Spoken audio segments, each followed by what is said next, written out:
My name is LaVerne Noble, and it's my pleasure today to introduce Lil Torrie. Lil has been very busy in the music world. She's a singer and has done a lot of work with various choir groups in the city of Medicine Hat. Thank you very much, Lil, for joining us today. Can you tell me a bit about your early years? Have you always lived in Medicine Hat? No, I was actually born and raised in Calgary and had all my schooling there and came to Medicine Hat after I was married because my husband was here. And I think you were a teacher, were you not, Lil? I was. I had 2 years at it was at that time, it was the University of Alberta Calgary branch. Mm-hmm. The University of Calgary had not been built yet. So I took 2 years of training, and after I had 2 years of teaching experience, then I had a permanent teaching certificate. So you had a Standard E certificate, if I remember correctly. Yes, I had. Yeah. Obviously, singing has been a huge passion in your life. Can you kind of tell me how that all began for you? Well, actually, I can't say that I remembered when it began because I've been singing as long as I can remember. My dad says I could sing as soon as I could talk, so even as a baby? Even as a toddler, anyway. Yeah. I guess I could hear a tune and then try and sing it. Did you sing in productions and things like that when you were a child? Well, it depends on what you mean by a child. If you're meaning my very young years as a baby, as a toddler, no, I sometimes sang in school. Mm-hmm. The teachers found that I could sing, and so maybe even just to stand up in the classroom and sing the very early years. But then I guess the first major time that I sang was when I reached junior high school. I went to Rideau Junior High in Calgary, and they produced what they called operettas at that time. And so from grade 7 to 9, I was in 3 operettas, and I had leads in 2 of them. Can you name one of them? I think there was one called The Pirate's Daughter, if I remember correctly.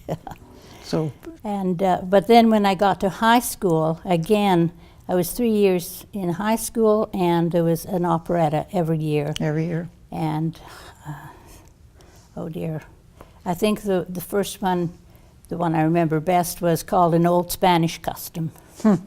Interesting. So from grade 7 to 12, every year I was in an operetta. Must have been wonderful. Oh, I loved it. I bet you did. Yes. Yeah. So did you sort of study music when you took your teaching training, or was there nothing available? No, there wasn't too much available then, although I was still taking singing lessons. Mm-hmm. But I started singing lessons at, I think I was about 13, and just kept on until I got married. There was somebody in your community that you could take lessons from? There was a singing teacher just 2 blocks from where I lived in Elbow Park, yes. That's convenient. It was very. So, can you remember one of your favorite childhood songs? Well, there were so many. I think I was singing all the time. Well, I mean, that's an exaggeration, of course. But I could sing one song after another, after another, after another. And so as far as favorite songs, I'd rather tell you about the favorite song that my mother always wanted me to sing. It was during the war at that time, so it was a war song. Mm-hmm. And it was called When They Sound the Last All Clear.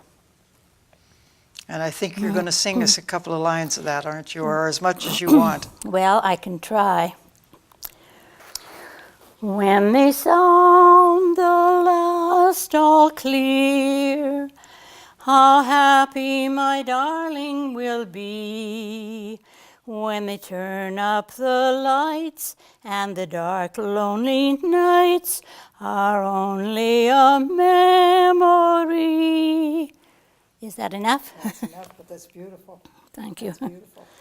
All of those war songs are, Oh, they make you cry, don't they? I knew so many of them, and we learned them in school. They were great for teaching more songs during I my know. school days. Yeah, and they always bring tears to the eyes. Yes, good memories. So I know you just said that you took some singing lessons. Did you take any other formal music training? Well, I took some piano lessons, but I didn't like piano as well as singing, and I didn't do it very much. I did more singing. But then when I got into the singing and started taking exams, then I had to take this thing called theory. And actually I was quite good at that, and I got all of the theory. So you've always been able to read music for a long time then? Oh eh? yes, I can read music quite well. Yeah, because I find that just a really strange language. Oh. So we talked about the chandelles, which I thought was a very interesting thing for this community. Can you tell me about it? Well, it actually came from a show called Sound of Music, and which is a very well-known show.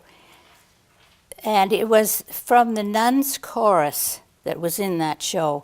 There were so many excellent singers in that. It was a beautiful chorus. Now, this was in 1964. And Alex Shand was the musical director. Dorothy Jones was the director of the show at that time. And so at the end of the show, this nuns' chorus had been so popular both with the singers themselves and with the audience that they decided to stay together as a ladies' chorus. And because Alex Shand had been their director and continued to be the director, they called themselves the Chandelles. Oh, and then you joined the chandelles when? The following year, actually, but in 1964 I had a baby, and I was not really able to join a theater group at that time. I would have liked to, but I didn't. But the following year I went into the Chandelles ladies' chorus and continued for probably 15 or 20 years after that. So what sort of events where did they perform? Well, I think they had at least 2 concerts a year here in Medicine Hat, and I can remember singing with them in Calgary and in Edmonton and in Banff. I think probably Calgary and Banff maybe at least 2 or 3 times each in those places. And so how many would have been in the group? About 30 perhaps. And you traveled by car? Yes, we had Back in a private. time when that would have been fairly unusual. I guess so, Yes, yes, we didn't take a bus.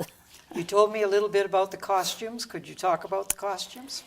Well, the very first costume that they had was a long-sleeved white blouse with navy blue jumper. Fairly plain, but it suited everybody. And then the next one that I remember was, it was this beautiful, full-length, electric blue taffeta gown, sleeveless, but with that we wore these long white gloves, elbow-length gloves. And the first time that we wore this, we were on stage and behind a curtain, and so if you can picture this brilliant blue from everybody, and the curtains opened, and there we were.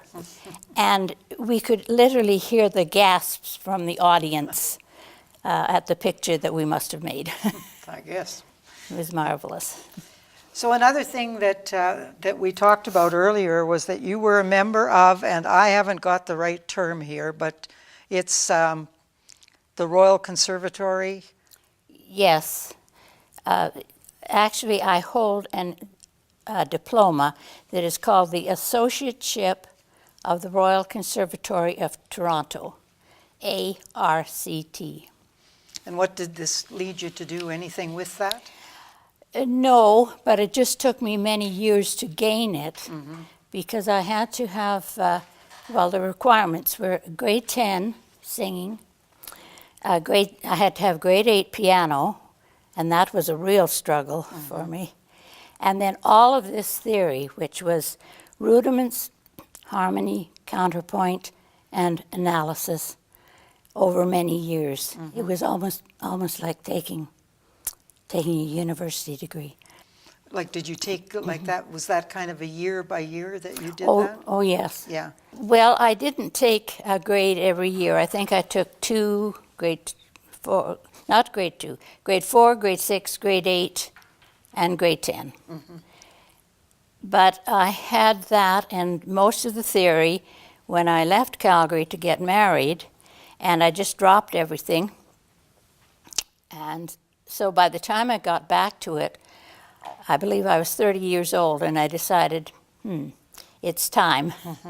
And with the blessing of my husband, I went back to I had to retake my grade 10, plus all the theory, because I had passed the 5-year limit of not doing any. So I did that, and with the struggle, but anyway, it paid off, because I did end up with that ARCT, which I mentioned. ARCT stands for? Associateship of the Royal Conservatory of Now Toronto. I've got it. Okay. So you've been involved with many local choirs, right? That's right. Yeah. Yes. So who are you with right now? Right at the moment, I'm with the Viner Centre Singers and the Chinook Village Choir, Okay. which is where I live. And you're not with Fifth Avenue United? Not anymore. Yeah. I retired from that.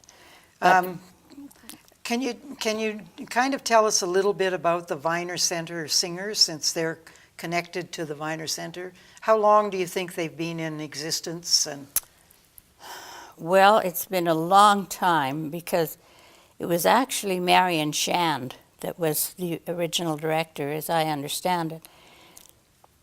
And she did it for many, many years before I took it over.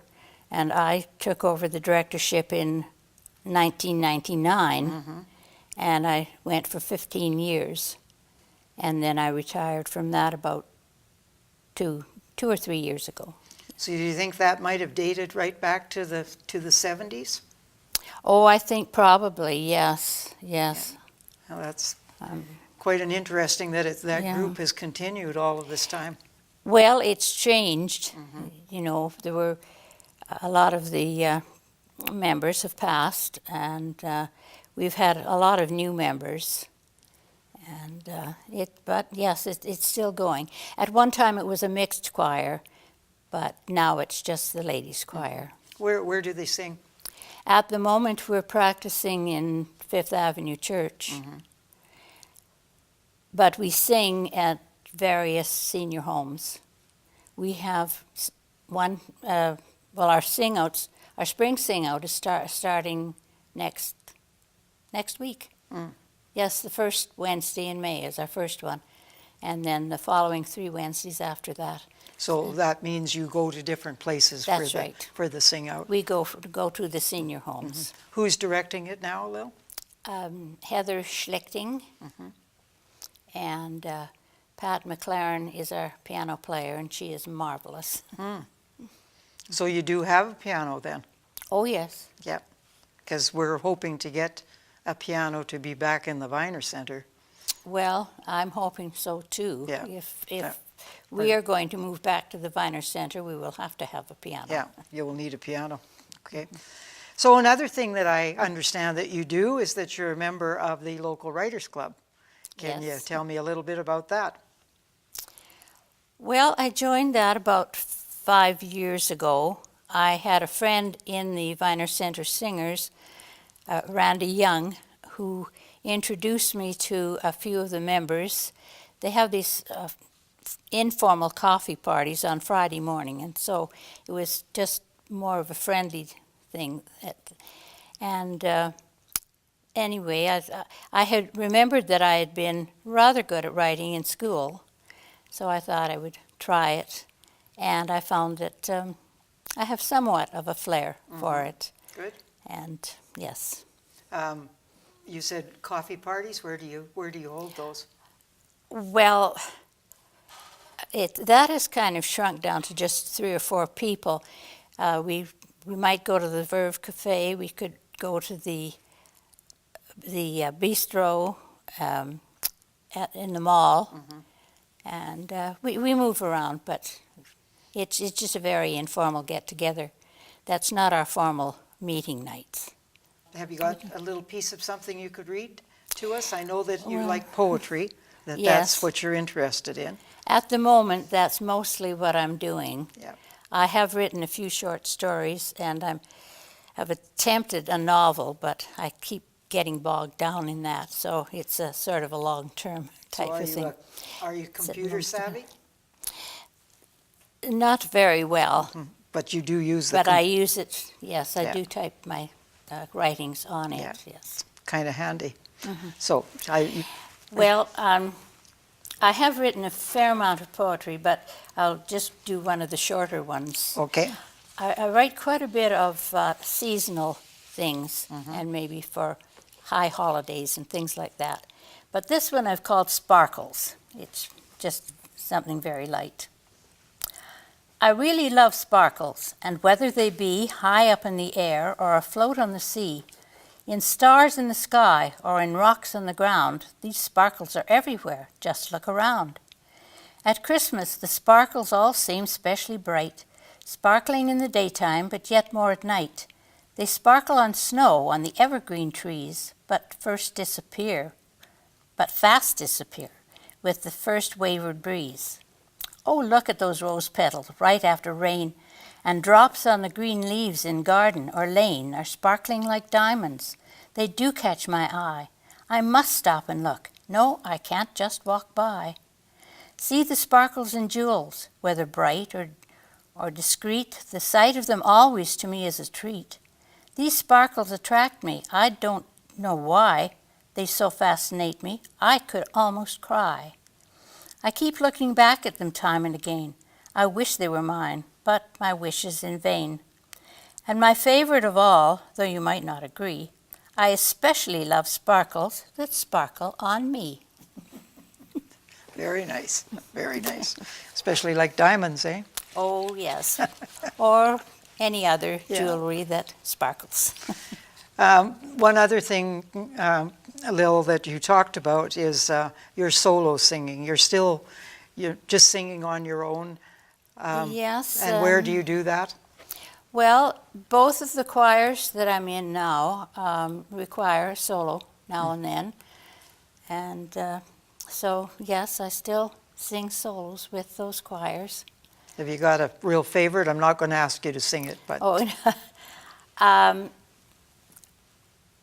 well, we just came past Easter, and I sang the Holy City, which I love, and it went over well. And I do love the song called The Impossible Dream from... I love that too. Yes. Yeah. Beautiful piece. I love it. So just to finish up, Lil, can you kind of tell me what singing has meant to you as a person over your lifetime? I honestly think it was the making of me. I don't know what would have happened to me or what my life would have been like. I can't even imagine. It's been so much a part of almost everything that I've done. It's come into my teaching, into my relationships with people, into my friends, my family. Yes, it's just a part of me, so much so that I would be just not the same person without it. So like now, on a given day, do you just sing as you do your housework? Oh, yes. Yes. Especially dishes. I can stand still and do dishes. So that's a great place for me to sing, and I can go to all the old songs that I learned when I was a child. But I also do some formal practicing. Oh, do you? Oh, yes, I must every day. Every day. Uh-huh. The older I get, the harder it is to. Like- I can't just pick up and sing. It No. has to be. What do you I have to actually work do? on it. What do you actually do when you practice? Well, I warm up on old gospel songs out of this. I have a very old hymn book, and these hymns and songs in that are so beautiful, and they also have a good range, so they give me practice with that. And there's so much more fun than scales, exercises. And your voice has stayed with you. Well, I do have to work on it. It's a matter of having to sing every day, or else it's like any other muscle. It just goes back to where I have to start again.